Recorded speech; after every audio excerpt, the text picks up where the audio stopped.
संचालित कर सकता हूँ। ये 3 भूमिकाओं में हम ये सेशन कर सकते हैं। आपको कौन सा पद्धति ज्यादा बेहतर लगेगी, मैं सारे की सारी गेम एक साथ खेल सकता हूँ।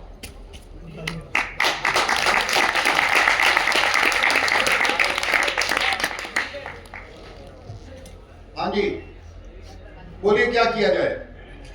अब ये जो सत्र है ना, अभी क्या है कि आप लोगों को पूरे भारत के 60 प्रोग्राम के बाद जो मधानी फेर के क्रीम के तौर पे छाटा गया है, तो छाटने के लिए मधानी केवल सुनाने के लिए थोड़ा बुलाइए, आपके साथ शेयरिंग के लिए आपको यहां पे बुलाया गया। आपको एक नेतृत्व की भूमिका में देखा जा रहा है।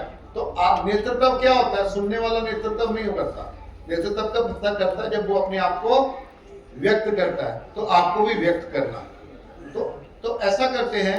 तो ये जो सेशन है इसको हम एक इंटरैक्टिव सेशन के तौर पे करते हैं, ठीक है।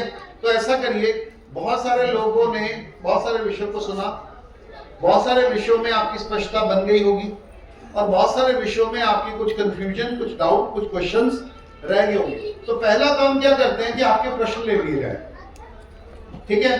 तो 2 तरह के प्रश्न हैं, एक है जनता सरकार मोर्चे की व्यवस्था को लेकर, है ना। मैं उनको नहीं छूंगा, वो डॉक्टर साहब का विषय, मेरा विषय नहीं है। मेरा विषय क्या है, विषय के बारे में स्पष्टता करनी, मुद्दों के बारे में स्पष्टता करनी हो, ठीक है।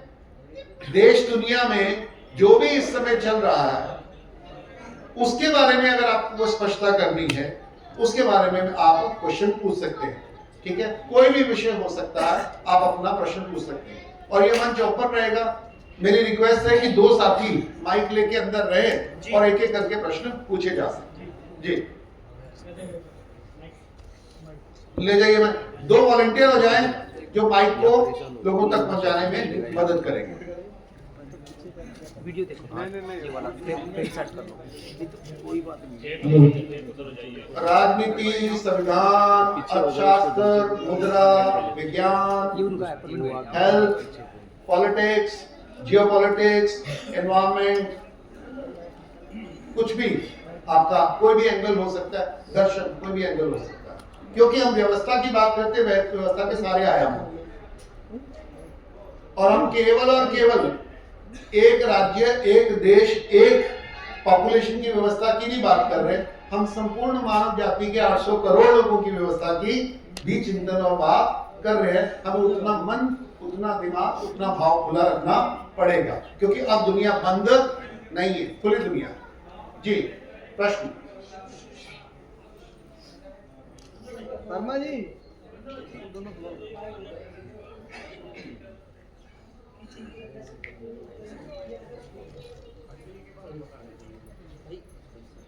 मैं बैठ जाऊं। सबसे पहले संदीप शर्मा गुरु जी का बहुत बहुत अभिनंदन, स्वागत। तो सर, मेरा सवाल ये है कि जो हमने एक तो जो नेचर के साइकिल होते हैं उनके बारे में बात की थी, आपको जितना भी ठीक लगे थोड़ा बहुत उसके बारे में जानना पाए। और दूसरा, जो हड़ की स्थिति है, खासकर जिन क्षेत्रों में या स्टेटों में खड़ा आया था, आने वाले समय में उसकी वो क्या करवा सकते हैं जियो इंजीनियरिंग के जरिए, कैम ड्रिलिंग के जरिए, इस पर जरूर विस्तार से बताएं। धन्यवाद। राजेंद्र भाई साहब का मोटा मोटा प्रश्न ये है कि 2025 अभूतपूर्व प्राकृतिक आपदाओं का वर्ष रहा, खासकर उन जगहों पे जहां प्राकृतिक आपदाएं पिछले 30-40 साल से ना के बराबर आई हैं। पहला, हिमाचल प्रदेश में लगभग इस साल 100 से ज्यादा बादल फटे। जहां कभी 10 साल में एक बादल फटा करता था, इस बार 100 से ज्यादा बादल फटने की इनफॉर्मल खबरें हैं। फॉर्मली तो 14, 15, 20 तक उन्होंने समेट दिया, ठीक है। नेपाल में भी बादल फटने की घटनाएं हैं, उत्तरकाशी में भी बादल फटने की है। पूरा का पूरा जो हिमालय रीजन है, ठीक है, हिमाचल से लेके उत्तरांचल से लेके नेपाल तक बादल कटने की घटनाएं हुई। उससे बहुत हिमाचल में लगभग मनाली में बाढ़ आई, 2 बार बादल फटा, 2 बार बाढ़ आई एक ही सीजन में मनाली। कुल्लू मनाली में 2 बार बाढ़ आई। मंडी लगभग हर तीसरे बार 3 साल में 3 बार तबाह हो गया मंडी, राजेंद्र नगर। और 4 जो हिमाचल के बड़े डैम हैं वो इस समय खतरे की निशान में। कौन सा डैम? रंजीत सागर, पौंग डैम, मलाना, और सबसे बड़ा जो सबसे खतरनाक डैम है वो है भाखड़ा नंगल, राइट। इस बार पंजाब, 3 साल पहले भी पंजाब में बाढ़ आई थी और इस साल भी पंजाब में बाढ़ आई और लगभग 30% पंजाब बाढ़ की चपेट में रहा। इस बार एक नदी, पंजाब को पंजाब कहते हैं, सतलुज, रावी, झेलम, ब्यास और चिनाब। इस सीजन में पहली बार 5 नदियों में एक साथ बाढ़ आई। उस बाढ़ का भारत में जो नुकसान हुआ है वो हरियाणा में हुआ है, वो जम्मू एंड कश्मीर में हुआ है, वो हिमाचल में हुआ है, वो पंजाब में हुआ है और वो कुछ हद तक राजस्थान में भी हुआ, हरियाणा और राजस्थान में भी हुआ। यानी 4 राज्यों में बाढ़ का असर हुआ है जो आमतौर पे नहीं हुआ करता। परंतु सबसे ज्यादा असर उसका अल्टीमेट जो असर हुआ वो पाकिस्तान पे हुआ। पर ये तो शुरुआत मात्र, इस फिनोमेनन को में बहुत सारी दूसरी घटनाएं भी शामिल हैं। ठीक है, कि ये ऐसा क्यों हुआ, ये बाढ़ क्यों आई?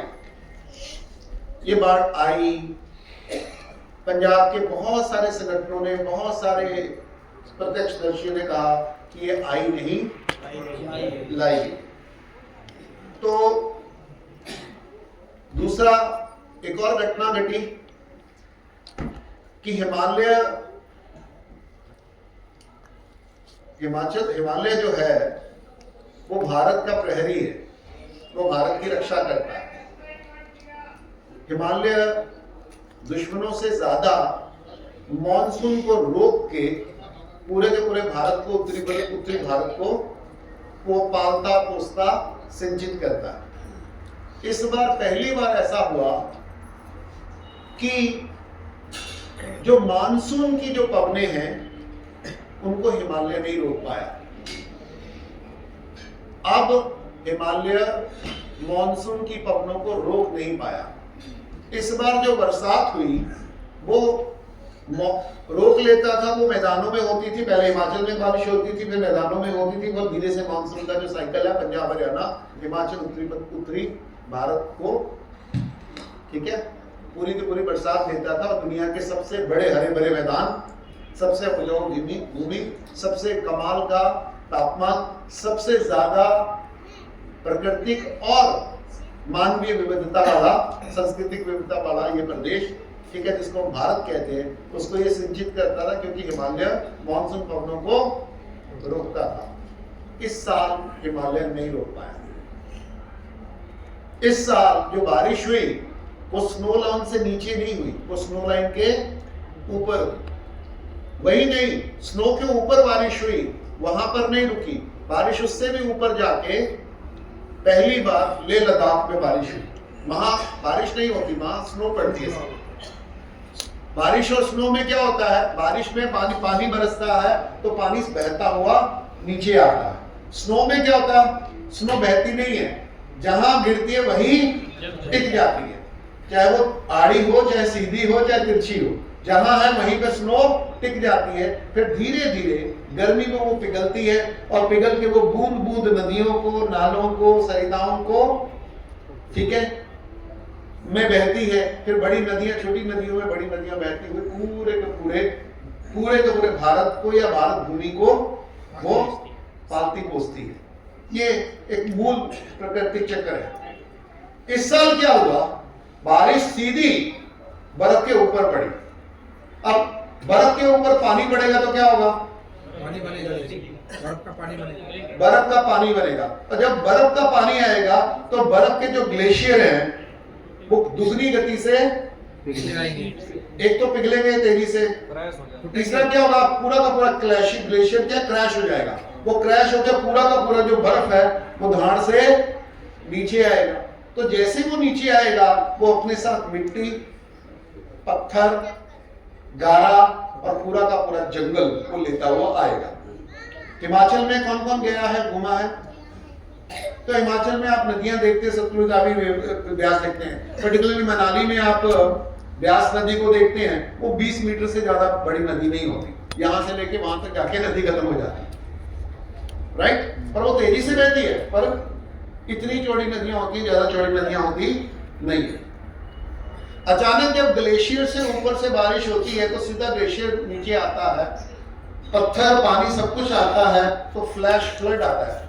और जो इतनी बड़ी मात्रा में पानी, पत्थर, रेत, जंगल, लकड़ी सब कुछ जब नदी में आता है तो कुछ ही मिनटों में जो नदी जो 20 मीटर की थी वो 200 मीटर में की हो जाती है।